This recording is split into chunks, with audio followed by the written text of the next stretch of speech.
Hello guys. Hey, kan mu theyang hian tun laya go share ti hi atlara Mizoram le Vairam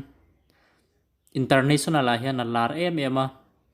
kan thiam te account te an hack saka chuan a then chu nuai som te an fine a chu zawa ezel a ten tang ani hemi go share account na hian kan mizo thlang wal le nu le pa tam tak an tang meka an shelawa lo a tha an tia an join na poisa chu ni tin sang khat za som nga ti te zanga te an dong zel ma se nakina an malam hun tur kha a thim do na ni zel a te an tang nga an noi tel an fine the ni chu mi wang chwa hemi video hi lo skip mi asu a top chenin in lo endonia a delete dan le a log out dan kim chang dewin ka lo sei dona chu mi wang chuan in lo en theu don nia hey voin chu ni lengin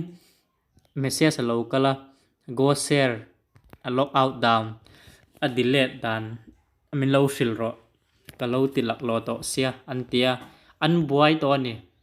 an dp te po an chen saka an du in an whatsapp te an hack saka chu mi wang chuan hemi video hi lo skip lo ula abula tangina top chen in lo endonia hetai hian hei password gmail id ti te number te kan fill up zawa kan siam zo vele whatsapp kan lu ta kan en chuan kan dp te an lo change kwala an du te an da thina chu mi omzia chu mi ten kan whatsapp an man ti na ni chu a thalo em a kan privacy emo kan thil tul zong te kha an lo man tang kai vek ti na ni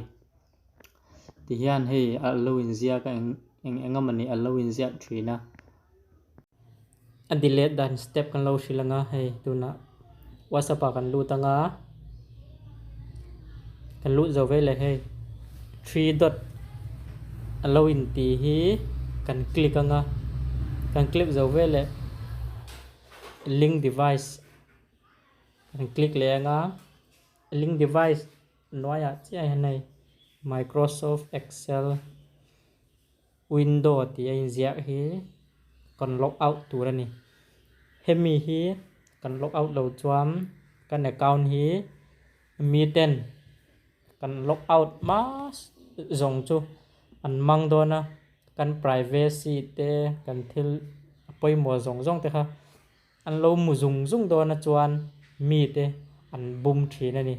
chu mi wang khan zela te kan tang thaya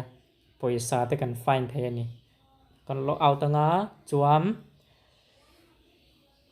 go share account na kan lut le nga chuan kan log out le tur ani kan lo me